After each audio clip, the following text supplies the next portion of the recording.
What's up everyone, Jake here from Jake's Aviation, back with another model unboxing and review video. This time we have the beautiful NG models WestJet 737-600. Super excited to have this in my collection. This does complete my fleet of the current WestJet, well not current, but the most recent WestJet narrow-body fleet. These aircraft were unfortunately retired in 2021. Due to the pandemic. They got rid of them. They're relatively inefficient, but they served WestJet well for quite a long time, for many years. I've flown on one. I've flown on a couple actually. They're not bad. They're a little stubby, a little compact, but you know, with the interior it wasn't bad. It was just an older plane, that's all. But I'm happy to say I've got to fly on I think 2 of these in the past. Maybe just one, but I think 2. Yeah. So, I remember, I think it was Panda. I think it was Panda that did an exclusive with this, but I missed out on that, or someone else did it. I believe it was Panda. But with NG releasing their full 737 like NG mole set, and the 600 coming out, they finally dropped this, and I'm super excited to have this. As I say, I've got WestJet 700s, 800s, and now finally, I just needed the -6. So, here we go. Really excited. Let's get on into it. Nice box art, as always, by NG. Let's do it. My second 737-600 in my collection, with the first being the other Canadian airline, Aeroflyer, which is actually taken and used some of WestJet's old 737-600s. So it's nice to see them back in the Canadian skies, recycled like that. But here we go.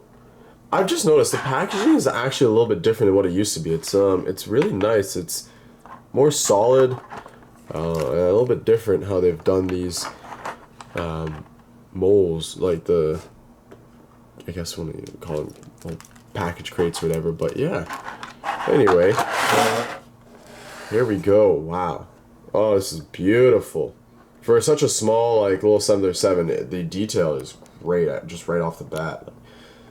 This looks fantastic, guys. Let's take a look here. Wow, just look at this. Not bad at all.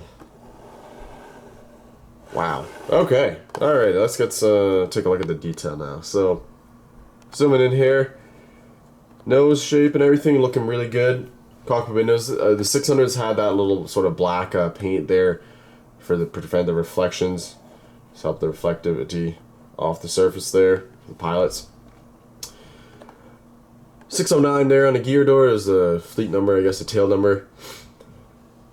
L1 door, some good details around that. WestJet titles, the little CFM engines here on the 600 looking really nice. Some good detail there and everything. Looking at the nose gear, not too bad. As you can see, it's a little weird like that, a little wide. Again, because it's a rolling landing gear, that's just kind of how they all are nowadays. And going along, you got the little stubby wings, no winglets on the 600 as far as I can ever remember looking and seeing. I don't think they ever added splits to any, or sorry, not splits, but winglets to any 600s. Got the antennas and the Wi-Fi dome at the top there. Coming to the back, the Canadian flag, proudly, and then the Canada flag. Got 737 600 and the registration Charlie-Golf Whiskey Juliet uniform. WestJet tail design there. And little 601 there up at the top there. Or 609, sorry. Spinning her around. Oh, I forgot to note the over the wing exit door there on the other side. But, nonetheless, there you go. And the L2 door there at the back. You got the baggage door there, the front and the back. Very, very nice. We'll take a look at the top now and the bottom. See the top, there's a little overwing exit marking. Some great detail there in the wings, flap slats, and spoilers. And we'll flip her over now. Lots of good detail there in the bottom and the registration there on the wing. Very nice model. All the gears roll. Great detail there. Oh, ooh. Feels a little flimsy. Feels like it almost wants to fall off, but it's not. Anyway, that's, wow, very nice model. Almost looks like there's a lean to it, but maybe that's just the box. I don't know. Anyway, very nice model, guys. Super happy to have this in my collection finally. Just to kind of boost my WestJet fleet. Oddly enough, I don't have any WestJet heavies like 7.8 or the 7.6 that they previously had, but that's okay. I've got the narrow bodies and whatnot, and it's sad that these are retired, but I'm happy to still have this in the collection no matter what, as I've flown on one. Seen plenty of them, and I think I caught their entire 600 fleet in terms of registrations, but maybe missed one or two. But yeah, anyways, guys, hope you enjoyed this video. Stay tuned for more model unboxings and reviews, as well as other content. Smash the like button, subscribe if you want to see more, and I'll see you guys on the next one. Take care.